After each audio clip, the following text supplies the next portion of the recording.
Sveiki visi. Ir vėl trečiadienis, ir vėl mes šnekame su jumis. Iš tiesų, pirmiausia, tai noriu jūsų paklausti. Prieš savaitę laiko mes šnekėjomės apie pauzių gyvenime svarbą, apie mažyčių pauzių, kurios padeda iš mūsų kasdienybės išimti stresą, skubėjimą, nuolatinį tokį lakstymą visur. Ir man noriu užduoti jums klausimą, ar jūs radot laiko šią praeitą savaitę iš tiesų pabūti su savimi bent minutę, porą minučių, bet kad kaip ir dabar, jūs žiūrit mane, aš šnekuosiu su jumis ir geriu arbatą. Iš tiesų tokios mažos pauzės yra be galo reikšmingos mūsų gyvenime, nes turint jas, mes pradedame geriau girdėti save. O šiandien noriu su jumis pasidalinti kita nuostabia tema, kaip rasti kasdienybę įkvėpimo jausmą, kaip išmokti džiaugtis gyvenimu kasdien dėl mažų kažkokių nuostabių dalykų, kurie vyksta. Ir šiandien ryte atsibudusi pagalvojau, kad prie šios temos nuostabiausiai, ką galėčiau papasakoti, būtų patarimas stebėti savo mintis ir kokiu būdu tai reiktų daryti. Tikriausiai jums yra buvę taip gyvenime, kad jūs sąmoningai savo sakote, kad kaip aš norėčiau, kad mano gyvenime būtų labai daug harmonijos, kad aš jausčiau, kad pasaulis myli mane, aš myliu pasaulį, aš esu mylimas. Tačiau tai mūsų tik ketinimas, mūsų kažkoks noras, kurį mes sąmoningai sakome, bet ką tuo metu daro mūsų mintis. Ir čia aš turiu nuostabų patarimą, ką reiktų daryti su tomis mintimis, kad jos taptų viena su jūsų to noru, su jūsų tą svajonę ir tuo jūsų ketinimu gyvenime turėti dar daugiau harmonijos, meilės, kasdienybę. Ir čia patarimas būtų toks, iš tiesų, kuomet jūs kažko labai norite ir kaip ir šnekėjau, norite, pavyzdžiui, harmonijos ir meilės, tačiau jūsų mintis jums užapie priešingus dalykus, reikia pradėti tas mintis fiksuoti. Ką aš turiu mintį, sakydama, kad iš tiesų jūsų galvoje sukasi kažkokie tai pamatymai, kažkokios baimės, kurios prieštarauja jūsų išsikeltam ketinimui meilės arba harmonijos. Tai reiškia, kad pavyzdžiui, jūsų galvoje nuolat sukasi pamastymai, kad ne viskas taip gerai, kaip aš norėčiau, ne viskas pagal mano planą. Aš bijau, kas bus rytoj, aš nesu tikras dėl šitų santykių, aš nesu tikras, ar spėsiu šios darbus padaryti. Ir krūva visokių negatyvių minčių arba tiesiog šiaip baimių, nebūtinai, kurios ateina iš jūsų asmeniškai, galbūt tas baimės jums padeda girdėti savyje šiaip pasaulis, kiti žmonės, kurie irgi vaikšto pilni baimių, pilni kažkokių tai neišsipildžiusių, kaip jiem atrodo, tarsi lūkesčių iš gyvenimo. Pradėkit sekti tas mintis. Sekti, tai reiškia jas fiksuoti. Ką tai reiškia? Paskirkite tam bent savaitę laiko ir kiekvieną dieną vakare jūs užduokite savo klausimą, kokią šiandien dieną vyko mano galvoje ir sukosi mintis, kurios prieštaravo jūsų išsikeltam norui arba ketinimui. Tas noras gali būti, kaip ir minėjau, kad ir labai paprastas, nes toks reikalingas kiekvienam žmogui turėti gyvenime daugiau meilės ir harmonijos, pritraukti daugiau meilės ir harmonijos ir jaustis mylimu pasaulio ir mylėti patį save. Tai vakare, bent savaitę laiko, fiksuokite ir rašykite, kokios mintis tą dieną sukosi jūsų galvoje, kurios prieštaravo tam, kurios tarsi jums kuždėjo kaip proto balsas, kad žiūrėk, bet pasaulis galbūt ne taip tave myli, gal tu čia negavai to, ko tu norėjai, gal kažkokie lūkesčiai tavo nepasiteisino ir panašiai. Jeigu turit galimybę, netgi fiksuokite tokias mintis tuo metu, kai jos sukasi. Ką aš darydavau? Aš asmeniškai, kadangi kaip ir visi tikriausiai telefoną turime šiais laikais diktofoną, aš netgi įsirašydavau diktofoną. Pavyzdžiui, važiuoju kamštį, stoviu kažkur tai, turiu kažkokį ketinimą, kurį to gyvenimo etapo kaip svarbiausia ketinimą nuolat prisimenu. Ir matau, kad, pavyzdžiui, stoviu kamštį ir kažkokios mintis sukasi, oi, čia kamštį, čia nespėsiu. Kažkas tiesiog, kas netitinka jūsų susikurto ketinimo ir prieštarauja jam.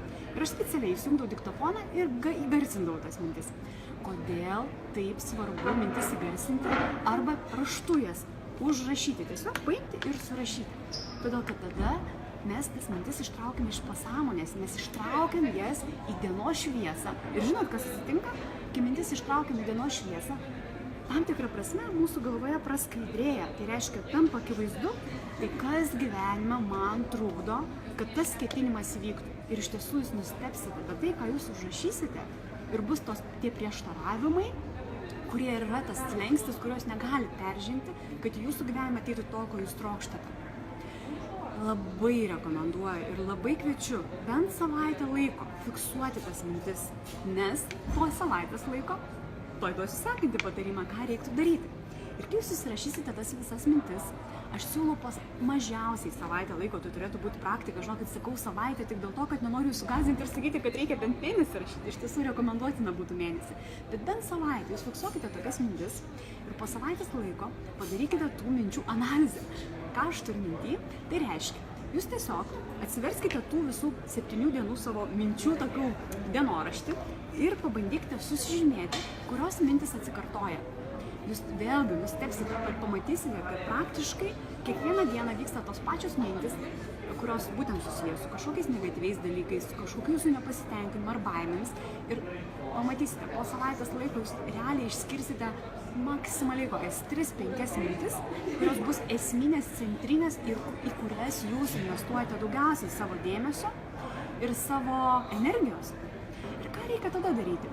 Aš tada labai rekomenduoju sekančią savaitę, vėlgi kiekvieną dieną rašyti kiekvienai tai minčiai po prieštaraujančią mintį. Ką tai reiškia? Po paneigimą.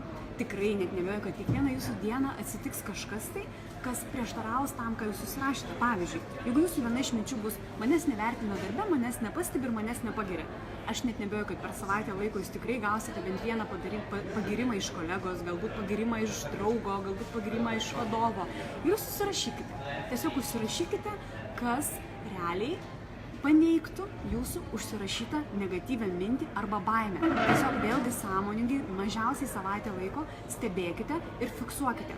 Ir po savaitės laiko, kai jūs sudėsite vienoj pusėje savo baimės ir tas neigiamas mintis, kitoj pusėje susidėsite kiekvienai tai minčiai po paneigimą, jūs tiesiog pamatysite, kad jūsų gyvenimas yra visoks, kad jūsų gyvenime iš tiesų yra ir šviesių spalvų, ir mažiau šviesių spalvų. Ir pamatysite, kad iš tiesų tą savaitę, kada jūs skiriate dėmesį ne negatyvių minčių fiksavimui, o skiriate dėmesį būtent paneigimui tų negatyvių minčių ir tarsi kaip džiaugsmo detektyvas ieškosite tų teigiamų dalykų jūsų gyvenime, tų mažyčių teigiamų dalykų jūsų gyvenime, jūs pamatysite, kad jums padaugės energijos vidinės, tiesiog jūs jausitės energingesnis, nes iš tiesų yra labai faina stebėti nuostabius dalykus, kurie vyksta. Ir jums kažkur giliai viduj jūsų vidinis balsas pakuždės, kad gyvenimas iš tiesų yra stebuklingas ir kad tai, ko jūs trokštate, tą harmoniją, tą meilę, kurią galbūt norite pritraukti, iš tiesų tai įmanoma padaryti labai paprastu būdu. Tiesiog tokiu būdu žiūrint į pasaulį. Per tokį gražų filtrą, kurį jūs galite užsidėti ir jūs priimsite sprendimą. Tai kokiu būdu aš noriu matyti pasaulį ir ar aš noriu nesąmoningai matyti pasaulyje baimės, matyti pasaulyje negatyvus dalykus, ar aš noriu verčiau stebėti, kas vyksta gražaus. Taip, nereikia neigti, kad kartais iš tiesų atsitinka ne tos aplinkybės, kurias mes norime prišaukti. Tačiau ar verta joms skirti tiek daug energijos? Ar verta skirti tiek daug dėmesio tam? Aš rekomenduočiau vis dėlto skirti dėmesio tam, kas vyksta pozityvaus jūsų gyvenime. Ir primenu, kodėl dar labai svarbu stebėti ir tas negatyves mintis. Iš tiesų, kai mes jas stebime, kaip aš ir minėjau pradžioje, jos tiesiog išsitraukia į dienos šviesą ir jūsų širdis tikrai padiktuos jums atsakymus, kokios kitos mintis, teigiamos mintis gali tas neigiamas mintis paneigti ir po truputį įnešti jums daugiau tikėjimo ir daugiau vilties ir daugiau suvokimo, kad pasaulis iš tiesų yra stebuklingas ir viskas, kas vyksta kiekvieną mūsų dieną, yra skirta tam, kad mes kažko išmoktume, kad paaugtume ir kad į mūsų gyvenimą ateitų dar daugiau meilės ir šviesos. Ir kaip pasakė nuostabus komikas ir aktorius Charles Chaplinas, iš tiesų mūsų visų gyvenime yra labai daug dalykų, kurie vyksta ne taip, kaip mes norime. Tačiau nereikia to bijoti dėl ko, todėl kad net kartais ir kosmose susiduria žvaigždės, bet iš to gimsta nauji pasauliai. Tai linkiu, kad ir jums kiekviena diena tai būtų tarsi naujas jums gimstantis pasaulis. Tiesiog būkite kiekvienoje dienoje taip, tarsi vaiko akimis matytumėte tą dieną kaip naują stebuklą jūsų gyvenime vykstantį. Šiandien tiek ir iš tiesų dar noriu priminti, kad jau šį šeštadienį Soul Action komanda ir aš kartu atvyksime į Londoną, todėl labai kviečiu ateiti mokymus, kas dar nespėjote užsiregistruoti, tikrai prisijunkite prie mūsų, bus nuostabi įkvėpimo diena Londone ir primenu, kad sekančios džiaugsmo detektyvo dirbtuvės, įkvėpimo dirbtuvės, tokiu pačiu pavadinimu, tai yra džiaugsmo detektyvas, bus jau gruodžio mėnesį, tai gruodžio 12 dieną Vilniuje ir gruodžio 15 dieną Kaune ir ten mes praktikuosime nuostabius įvairius žaidimus, kurių metu pamatysime, kaip į gyvenimą įnešti dar daugiau šventės, dar daugiau džiaugsmo ir iš tiesų Kalėdas, naujus metus su šeima sutikti nuostabiai, džiaugsmingai, atvira širdim, jautriai priimant kitus ir save. Ir paskutinis palinkėjimas, nesvarbu, kad atrodo niūrus oras, iš tiesų saulė gyvena kiekvieno mūsų širdyje. Prisiminkite tai, gražaus jums vakaro ir likusios dienos.